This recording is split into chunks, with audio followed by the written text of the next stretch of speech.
Hey, what is up? What are you reading? I'm Rhiannon and welcome back to my channel. So, it is September. I did try to film this, but it didn't work out too well because of the way I did it. Tried to do it at nighttime and it just didn't work out too well for me, so we're doing it again. I am participating in Becca's Bookoplathon, which Becca from Becca and the Reads is hosting, and she does this every month on her own channel. She uses a Monopoly board, but it's a Bookopoly board to pick what books she's going to read for the month.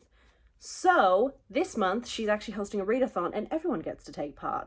And I thought I might as well. I'm going to have some more free time towards the end of the month, along with my script that I have to learn all my lines for my play. So what is Becca's Bookoplathon, I hear you ask? Well, I'll leave her video in the description box down below so you can get the real feel for it. You can go over all of the spaces. But she has provided us with our own little game board. And I apologize, Becca, but mine's come out purple. Becca's Bookoplathon goes this way. There's two spaces for cards. It's just like your regular Monopoly board, but it's bookish. And then you also have cards. So you've got your chance card and your community shelf card, which I just think is really clever and I'm never going to get over that. So they're probably going to be a little bit blurry, but we have our community shelf card. The colors are weird because my printer doesn't have any ink. And I'm sorry, Becca, I truly am. Her work is so good. I'm sorry. But it's just a tiny little card that, once again, you can't really see because the lights, hold on. Let's try that way, shall we? That still didn't really work, did it? So the idea is that you write on the community shelf a prompt. For example, read a book with a long title. You have to come up with your own prompts for the chance cards and the community shelf cards. And then we have the chance cards, which are, again, cute little, ignore my broken nail, I'm sorry, which are, again, just cute little cards. Put an even number of books you do want to read and you don't want to read. So for example, here are two examples from my stack of cards. I've got The Raven Boys by Maggie Stiefvater, which I've already read, but I want to do a reread at some point so I can finish the series because I never did, but I don't really want to read it right now.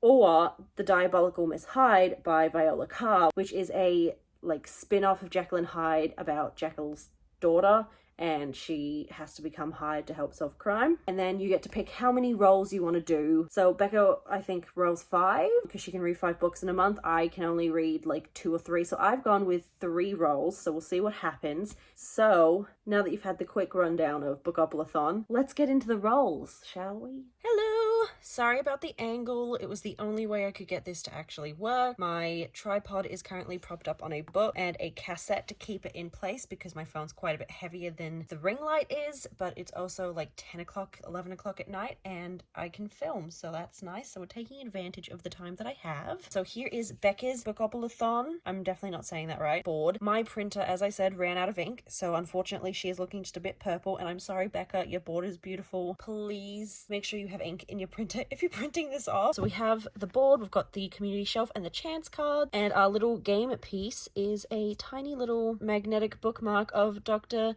Nick Negord from the Bone Season series by Samantha Shannon. So let's start. As I said, I'm only going to do 3 rolls because I cannot read more than that in a month. I also have a play at the start of October, so I definitely need to be learning those lines. So roll number 1.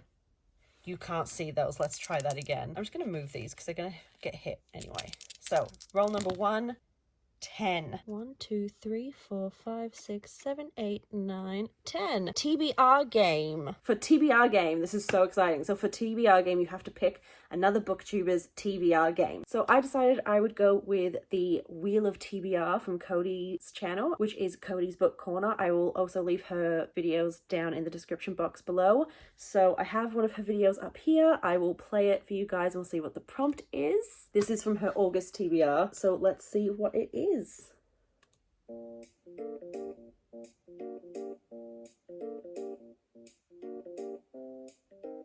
So the first prompt is to pick a book that has flowers on the cover. So the prompt that I landed on was flowers, and it had to have a flower in the cover. I don't think I have any books with flowers in the cover, and if I do, they're going to be really big books, and I don't have time to read a big book at the moment. So instead, I altered the prompt a little bit, and instead I'm going to read The Perks of Being a Wallflower by Stephen Chbosky. I'm going to actually listen to this as an audiobook. I rented it out of my library so I can listen to it when I'm on the go or cleaning. I'm really excited to read this one. I think it's going to be really good. I've seen the movie. This is the movie cover. It's not a very long book. It's only 231 pages, so I should be able to listen to the audiobook fairly quickly, especially because I listen to things on like 2 speed. But this book follows Charlie, and he is a freshman in high school, and he is a bit shy. He's a bit of a wallflower, and he meets some friends, but he is suffering from some traumatic experiences, and he has some mental health issues that he deals with in the book. And the book is kind of triggering. Just heads up, if you do want to read this book, just be warned that this book is really heavy despite the size. But yeah, I'm really excited to get into this one and to read this one. Let's go into roll number 2. Okay, roll number 2. 5. Poll pick. Okay, that's fun. I can't wait to see what you guys pick. This is going to be interesting. So I am filming this a second time, as I've already said. So I've already got my poll read.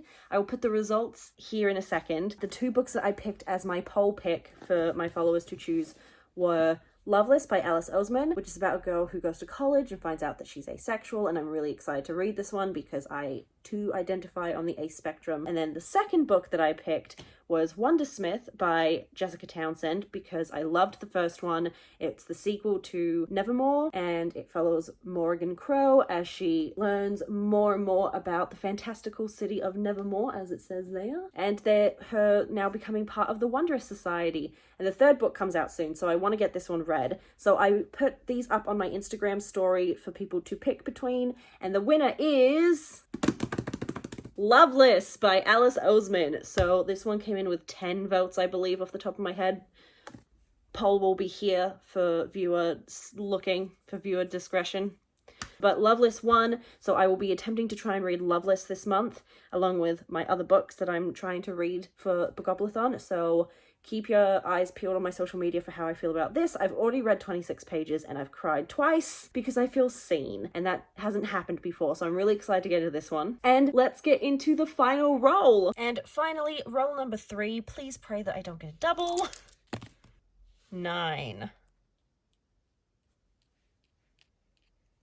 Sequel. Okay. Ooh, so for the final roll, we have sequel. Now, I know what you're thinking. This is going to be the best time to pull out Wondersmith. However, so I have borrowed this from my housemate, and I'm going to read the 3rd volume of Heartstopper by Alice Oseman. She's a graphic novel, so she's going to take like 10 minutes to read. And I am so excited to read the 3rd installment of this. I loved the first 2. I love my babies, and I'm just really excited to read it. So this story follows Charlie and Nick as they start their relationship together. I love them. They're so cute. It's such a fun, quick, easy read. The art's really fun to look at, and they don't take very long to read, so perfect for a readathon. And finally, this has nothing to do with the readathon. This is my book club book of the month, which I started, I believe, a month ago, and I've been really enjoying it, and I've been reading it at work when it's quiet. So that one is A Good Girl's Guide to Murder by Holly Jackson, which follows a girl named Pip, and she's writing her final assignment. It's all British schooling, so I do not understand how it works. I'm so sorry, but I believe she's in A levels. Not that I really know what that means. If someone could explain that to me, but she's in her A levels and she's writing her final assignment on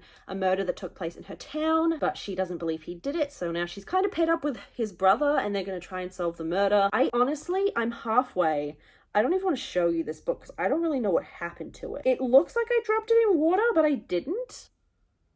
What happened to her? But I'm halfway through. I'm on page 218, chapter 23, and I'm super excited to get it done because I can't wait to see who did it. I already know who didn't do it. I've worked out who didn't do it, and I'm going to be mad if I'm wrong. And yeah, that's the end of the video. I'm super duper excited to be taking part in Becca's Bookoplathon. I really hope she does it again another year. I think it's a really great idea. It's a really fun and original idea, so I'm really looking forward to it. I'm going to try and vlog the month, but I am pretty busy at the end because I've got my play first week of October, so we'll see how it goes. Yeah, so that's it for me for this video. If you haven't already, please consider subscribing and giving this video a thumbs up if you like it. Follow me on all of my social media, which is linked in the description box down below, so you can watch as I read and cry over all of these books. And I will see you guys in the next one. Bye!